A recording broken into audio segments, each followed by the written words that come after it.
Hello students, मैं Naresh Garhwal Vasudeva education channel पर आप सभी का स्वागत करता हूं। इस चैनल पर आज फिर से एक ज्योग्राफी के नए टॉपिक सूर्य ताप या इंसोलेशन की अपन यहां चर्चा करेंगे।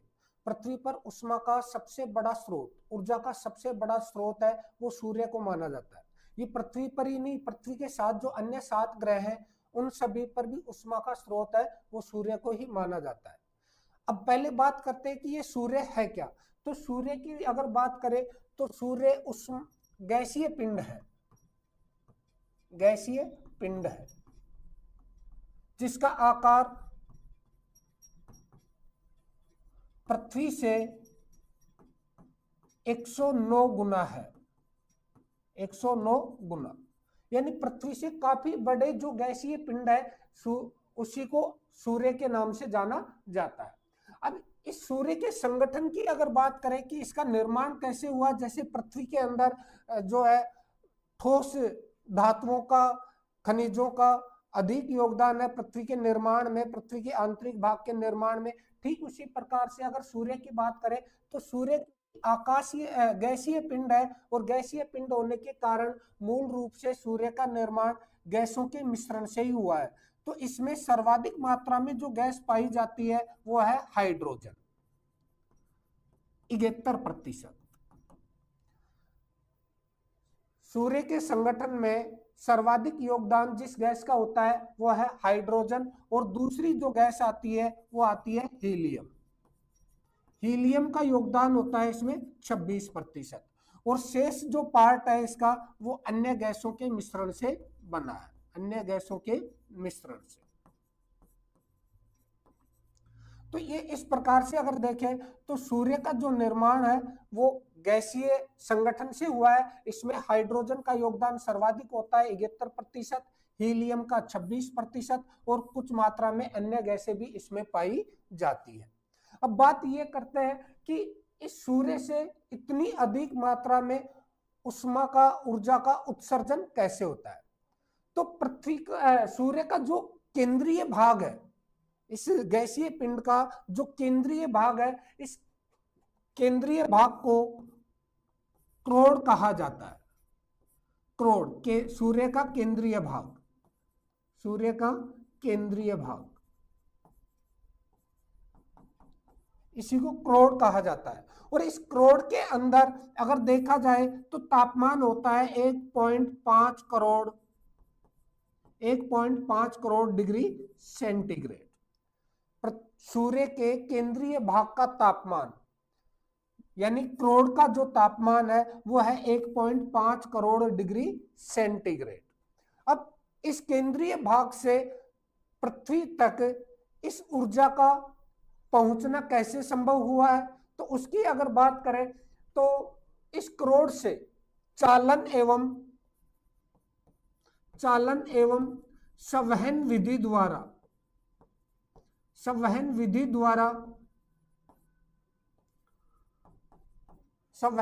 द्वारा उष्मा का या ऊर्जा का स्थानांतरण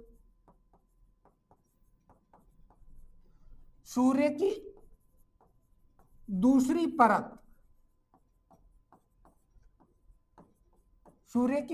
परत फोटोस्फीयर या प्रकाश मंडल जिसको कहा जाता है, प्रकाश मंडल तक पहुंचता है। फोटोस्फीयर तक पहुंचता है।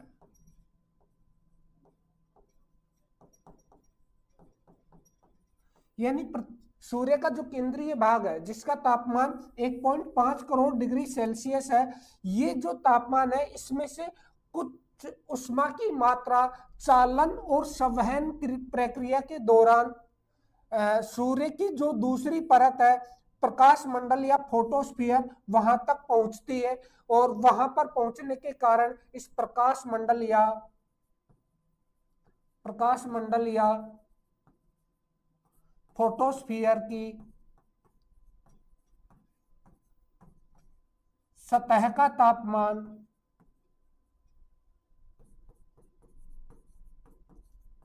6000 डिग्री सेंटीग्रेड होता है। यानी केंद्रीय भाग में तापमान अधिक है 1.5 करोड़ डिग्री सेल्सियस, और इसकी दूसरी जो परत है प्रकाश मंडल या फोटोस्फीयर, वहां पर जो केंद्रीय भाग से उष्मा का प्रवाह हो रहा है वो चालन एवं संवहन प्रक्रिया से होता है, और इसके कारण प्रकाश मंडल या फोटोस्फीयर पर तापमान पाया जाता है 6000 डिग्री सेल्सियस। इस प्रकाश मंडल या फोटोस्फीयर से ही पृथ्वी की तरफ उष्मा का विकिरण होता है, लेकिन ये जो विकिरण होता है ये लघु तरंगों के रूप में होता है। तो बात करें कि प्रकाश मंडल से पृथ्वी की ओर ऊर्जा का विकिरण लघु तरंगों के रूप में होता है, लघु तरंगों के रूप में होता है, लघु तरंगों के रूप में होता है। ध्यान रखें कि जो वस्तु जितनी ज्यादा गर्म होती है उससे उष्मा का जो विकिरण है उतनी ही छोटी तरंगों के रूप में होता है, और जो वस्तु जितनी कम गर्म होती है लेकिन उष्मा का विकिरण करती है तो वो उतनी ही बड़ी तरंगों में करती है। तो ऐसे में सूर्य जो है वो सर्वाधिक तापमान युक्त है, तो वहां से जो उष्मा का विकिरण होता है वो लघु तरंगों के रूप में होता है, और पृथ्वी से जो विकिरण होता है जिसे हम पार्थिव विकिरण कहते हैं वो हमेशा दीर्घ तरंगों के रूप में होता है। तो लघु तरंगे सूर्य से आती है, पृथ्वी से वापस अगर उष्मा का विकिरण हो रहा है तो वो दीर्घ तरंगों के रूप में होता है। अब इस प्रकाश मंडल में भी उष्मा का जो विकिरण होता है जिस सतह से होता है उस सतह की अगर बात करें तो इस प्रकाश मंडल पर या प्रकाश मंडल की सतह पर गर्म एवं प्रकाशमान क्षेत्र को फेकुला कहा जाता है, फेकुला कहा जाता है। ये कंपटीशन की दृष्टि से इंपॉर्टेंट बिंदु है, पूछ लिया जाता है कि प्रकाश मंडल या फोटोस्फीयर की वह सतह जो कि गर्म है, प्रकाशमान है, तो उसे किस नाम से जाना जाता है? फेकुला के नाम से जाना जाता है। जबकि इसी प्रकाश मंडल की सतह पर जो शीतल एवं अंधेरे वाला क्षेत्र जो होता है उसे सौर कलंक कहा जाता है, सौर कलंक कहा जाता है। ये भी एग्जाम की दृष्टि से अगर देखा जाए कंपटीशन में तो पूछ लिया जाता है कि सौर कलंक क्या होते हैं। तो प्रकाश मंडल पर स्थित वह क्षेत्र जो शीतल है, ठंडे हैं और अंधेरे से निकट है उन्हें सौर कलंक या सन स्पॉट के नाम से जाना जाता है, सन स्पॉट के नाम से जाना जाता है। इन सौर कलंकों या सन स्पॉट का भी पृथ्वी पर तापमान का जो वितरण है वो प्रभावित होता है, उसकी आगे चर्चा अपन है वो करेंगे। अब सूर्य से जो लघु तरंगे पृथ्वी की ओर आ रही है उससे पृथ्वी पर जो उष्मा की प्राप्ति होती है, तो इसकी अगर बात करें तो सूर्य से उत्सर्जित उष्मा का मात्र 1/2 अरबवा भाग ही पृथ्वी तक पहुंच पाता है। यानी जितनी उष्मा का उत्सर्जन सूर्य से हो रहा है उसका मात्र 1/2 अरबवा भाग ही पृथ्वी तक पहुंचता है, और उसी के कारण पृथ्वी का जो तापमान है दिन के समय या ग्रीष्म ऋतु के समय बहुत अधिक बढ़कर 50 डिग्री सेल्सियस तक पहुंच जाता है। अगर ये 1/2 अरबवा भाग ही यहाँ पर इतना तापमान बढ़ा रहा है। तो सोचिए अगर इससे ज्यादा मात्रा में अगर तापमान पृथ्वी तक पहुंचता है, सूर्य का जो सूर्य की उष्मा है पृथ्वी तक पहुंचती है, तो पृथ्वी का तापमान बहुत ज्यादा बढ़ जाएगा, यहाँ पर जीवन संभव नहीं होगा।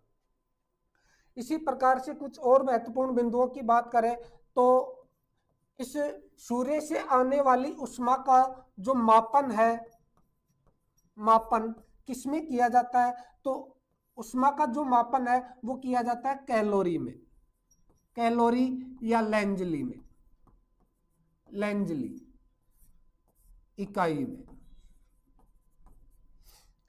कैलोरी या लेंजली इकाई में इसका मापन किया जाता है। जो अगर औसत रूप से देखा जाए तो वायुमंडल में धरातल से 18 किलोमीटर की ऊंचाई पर, सतह से, पृथ्वी की सतह से 18 किलोमीटर की ऊंचाई पर प्रति वर्ग सेंटीमीटर क्षेत्र में प्रति मिनट 2 कैलोरी या लेंजली ऊर्जा प्राप्त होती है, ऊर्जा प्राप्त होती है। यानी वायुमंडल में धरातल से 18 किलोमीटर की ऊंचाई पर सूर्य से आने वाली उष्मा कितनी मात्रा में प्राप्त होती है, तो इसका जो मापन है वो किया जाता है प्रति वर्ग सेंटीमीटर क्षेत्र में प्रति मिनट, प्रति वर्ग सेंटीमीटर में प्रति मिनट प्राप्त होने वाली ऊर्जा की मात्रा है 2 कैलोरी या 2 लेंजली। इतनी उष्मा है हमारे प्रति वर्ग सेंटीमीटर में प्रति मिनट है वो प्राप्त होती रहती है। अब बात करें कैलोरी क्या होती है, तो कैलोरी की अगर बात करें, कैलोरी क्या है, कैलोरी क्या है, तो अगर हम देखें कि इसको सीधे से समझने के लिए 1 ग्राम जल का तापमान 1 डिग्री सेंटीग्रेड, 1 ग्राम जल का तापमान 1 डिग्री सेंटीग्रेड बढ़ाने में लगने वाली ऊर्जा को 1 कैलोरी कहा जाता है, 1 कैलोरी कहा जाता है। यानी 1 ग्राम जल का तापमान 1 डिग्री बढ़ाना है। मान लो पहले से किसी जल का तापमान 10 डिग्री सेल्सियस है, अगर उसको हम ऊर्जा प्रदान करके और उसका तापमान 1 डिग्री सेल्सियस और बढ़ाए तो उससे में लगने वाली ऊर्जा की जो मात्रा होती है वो होती है 1 कैलोरी। तो इस प्रकार से कैलोरी या लेंजली में सूर्य से प्राप्त उष्मा का है वो मापन किया जाता है। अब बात करते हैं कि इस पृथ्वी पर सूर्य से आने वाली जो ऊर्जा है इसका वितरण कैसा है, तो पृथ्वी पर सूर्य की ऊर्जा का वितरण अगर देखा जाए, पृथ्वी पर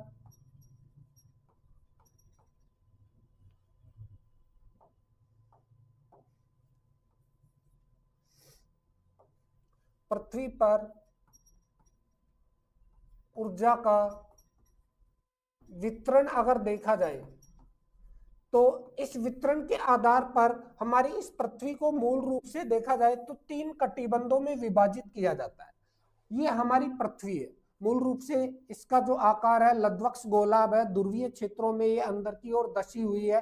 तो ऐसे में पृथ्वी की आकृति अगर बात करें तो आकृति इसकी लद्वक्ष गोलाभ है। पृथ्वी की आकृति लद्वक्ष गोलाभ, और इस लद्वक्ष गोलाभ आकृति वाली पृथ्वी को विभिन्न अक्षांश और देशांतर रेखाओं में विभाजित किया गया है। उनमें अक्षांश रेखाएं जो होती हैं वो पूर्व या पश्चिम से पूर्व की ओर होती है, और इनमें भी पृथ्वी का जो मध्यवर्ती भाग है जहां से होकर एक काल्पनिक जो पूर्व से पश्चिम की ओर अक्षांश रेखा है उसका मान होता है 0 डिग्री विषुवत रेखा।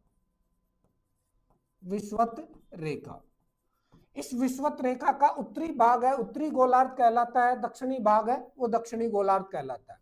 तो अगर बात करें उत्तरी गोलार्ध की, तो उत्तरी गोलार्ध में फिर एक अक्षांश रेखा आती है और उसका मान होता है 23.5 डिग्री उत्तरी अक्षांश, और 23.5 डिग्री उत्तरी अक्षांश पर जो रेखा होती है वो होती है कर्क रेखा।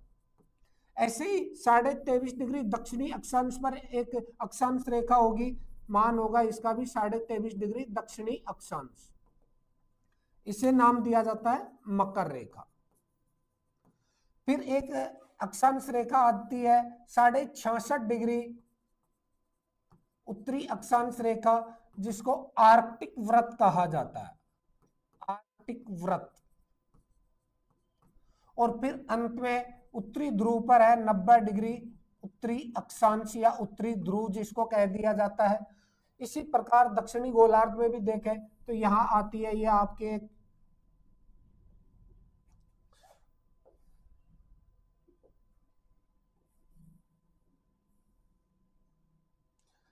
ये जो रेखा होती है ये है 66.5 डिग्री दक्षिणी अक्षांश, और 66.5 डिग्री दक्षिणी अक्षांश है, इसको नाम दिया जाता है अंटार्कटिक व्रत, अंटार्कटिक व्रत।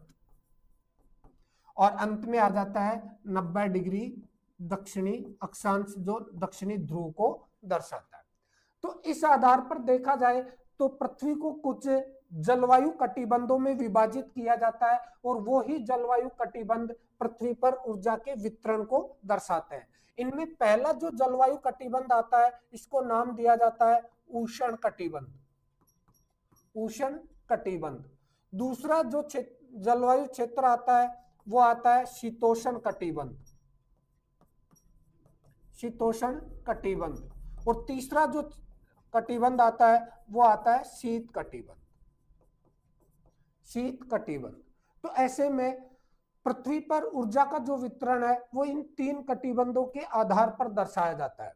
पहले बात करें उष्ण कटिबंध की, तो उष्ण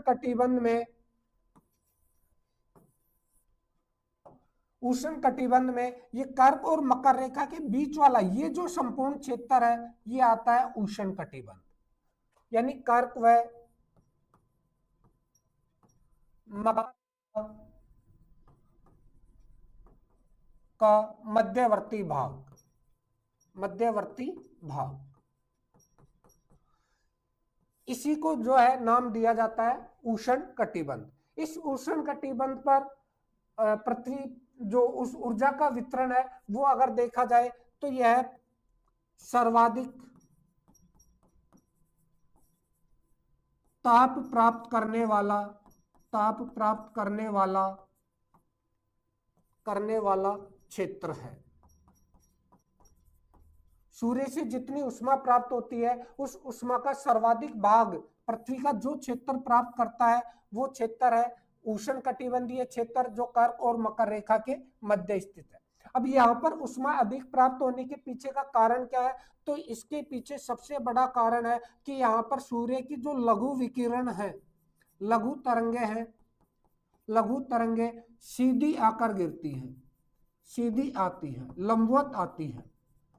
और जहां सूर्य की लघु तरंगे सीधी आती है वहां उष्मा उतनी ही अधिक प्राप्त होती है, सूर्य से ऊर्जा उतनी ही अधिक प्राप्त होती है। तो सूर्य की लघु तरंगों के लंबवत होने के कारण यह सर्वाधिक ताप प्राप्त करने वाला क्षेत्र है। इस क्षेत्र की अगर और बात करें तो यहाँ पर ऋतु परिवर्तन अधिक नहीं होता है, अधिक नहीं होता है। ऋतु परिवर्तन यानी ऋतुओं के अनुसार तापमान ना ही तो बहुत ज्यादा बढ़ता है और ना ही तापमान बहुत ज्यादा घटता है। क्यों नहीं घटता? क्योंकि साल भर सूर्य की किरणें लगभग सीधी आती है, और सीधी आएंगी तो तापमान एक जैसा प्राप्त होगा, एक जैसा प्राप्त होगा, तो ना उसमें वृद्धि होगी और ना उसमें कमी होगी। इसी प्रकार से अगर और बात करें तो इस क्षेत्र में प्रत्येक अक्षांश वर्ष में 2 बार अधिकतम व 2 बार न्यूनतम ताप प्राप्त करता है। सूर्य से जो उष्मा इस क्षेत्र को प्राप्त होती है वो प्रत्येक वर्ष प्रति अक्षांश पर 2 बार तो अधिकतम उष्मा प्राप्त होगी और 2 बार ही न्यूनतम उष्मा प्राप्त होगी। कारण क्या है कि ये क्षेत्र कर्क रेखा से लेकर मकर रेखा तक वाला ये जो क्षेत्र है, इस क्षेत्र में एक वर्ष के अंदर प्रत्येक अक्षांश पर सूर्य 2 बार लंबवत चमकेगा और 2 बार ही तिरछा चमकेगा। जब पूरी तरह लंबवत होता है, नति कोण या अपनति कोण का मान अधिकतम होता है, तो ऐसे में उष्मा ज्यादा प्राप्त होती है, और जब तिरछा चमकता है तो उस समय उष्मा न्यूनतम प्राप्त होती है। लेकिन अधिकतम और न्यूनतम उष्मा में अधिक अंतर नहीं होता, और इसी कारण इस क्षेत्र में कभी ऋतु परिवर्तन भी देखने को नहीं मिलता है। यहाँ साल भर एक जैसा तापमान होता है, वार्षिक तापांतर है उसमें अधिक अंतर नहीं पाया जाता है। 2, 4, 5 डिग्री सेल्सियस तक तापमान जो है बढ़ता है या घटता है। दूसरे अगर क्षेत्र की बात करें तो दूसरा क्षेत्र आता है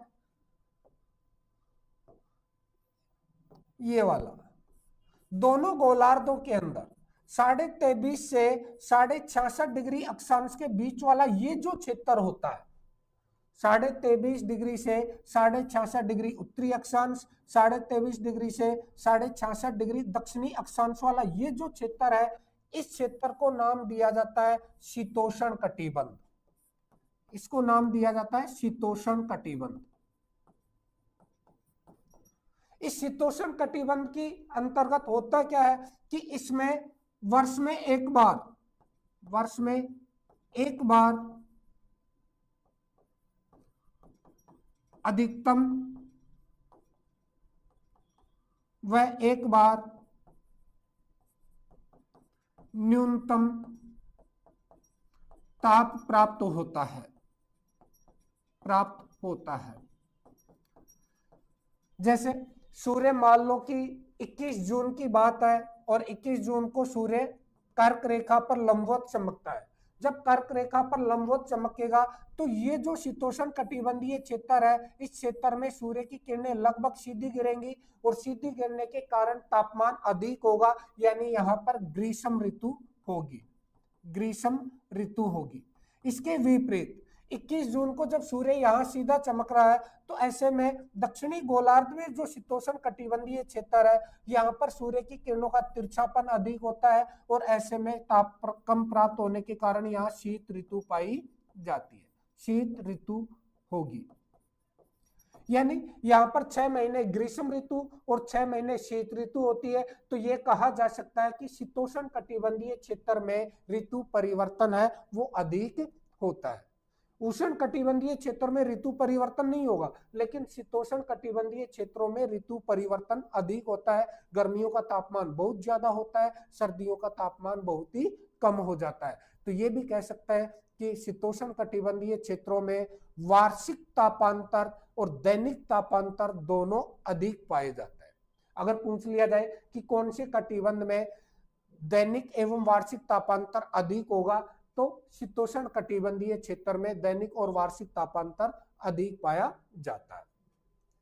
दूसरा, इसी अगर शीतोष्ण कटिबंध की बात करें तो शीतोष्ण कटिबंधीय क्षेत्रों में जितने भी अक्षांश है 23.5 से 66.5 डिग्री, चाहे उत्तरी गोलार्ध हो चाहे दक्षिणी गोलार्ध हो, तो इन अक्षांशों में प्रत्येक अक्षांश पर एक वर्ष में एक बार अधिकतम जो है ऊर्जा प्राप्त होती है, अधिकतम ताप प्राप्त होता है, और एक वर्ष में एक बार न्यूनतम ताप प्राप्त होता है।